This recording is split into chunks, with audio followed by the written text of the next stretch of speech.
पूरा north east अलग अलग हथियारी ग्रुपों के संघर्ष और इसके कारण ढेर सारी अशांति का सामना कर रहा था।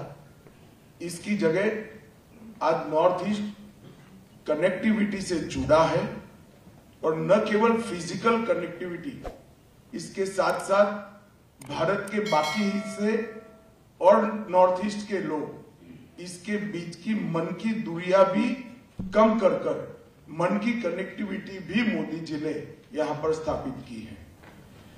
It's a great story of Nagaland and Northeast over here because of the vision of Narendra Modi ji.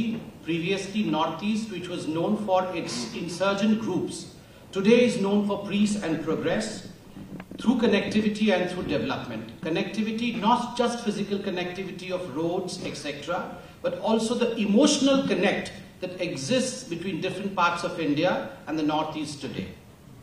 मित्रों, आज मोदी सरकार ने नागालैंड के लिए 3 P का लक्ष्य रखा था, पीस, प्रोग्रेस और प्रॉस्पेरिटी, और ये तीनों P को सफलतापूर्वक नागालैंड के अंदर प्रस्तावित करने में मोदी सरकार को सफलता मिली है। The Modi government had a vision of 3 Ps for the Nagaland, that is peace, progress and prosperity. And today, all these 3 Ps have been successfully implemented in this great land of Nagaland. और मोदी जी ने स्वयं north east को भारत का main stream प्रदेश बनाने के लिए, क्षेत्र बनाने के लिए ढेर सारे इनिशिएटिव लिए हैं। जैसे हर 15 दिन में किसी न किसी केंद्र सरकार के मंत्री का उत्तर पूर्व का दौरा, मोदी जी स्वयं ये 8.5 साल में 51 से ज्यादा बार नॉर्थ ईस्ट के अलग अलग राज्यों में आए हैं और इंफ्रास्ट्रक्चर के अचूबा लगाने वाले बड़े बड़े काम नॉर्थ ईस्ट को देकर मोदी जी ने नॉर्थ ईस्ट को भारत के मेन स्ट्रीम के साथ जोड़ने का बहुत सफल प्रयास भी किया है और परिणाम भी प्राप्त किया है। Honorable Prime Minister Shri Narendra Modi ji's vision of mainstreaming the Northeast has borne fruits today. Through various modes he has done so.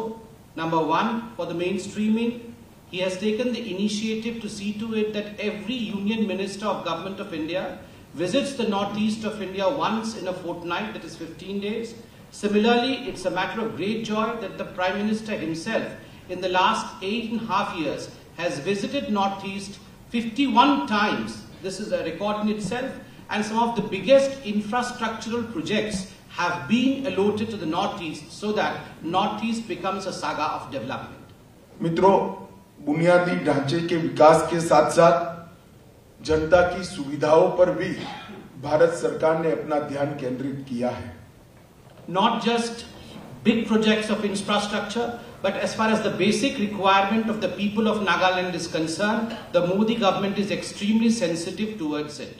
100 साल के बाद पहली बार नागालैंड को धनसारी सोक्यूवी रेलवे लाइन के साथ अपना दूसरा रेलवे स्टेशन मिलने का काम हुआ है। After 100 years, it's a matter of joy that Nagaland is receiving its second railway station from Dhansari to Sopogi.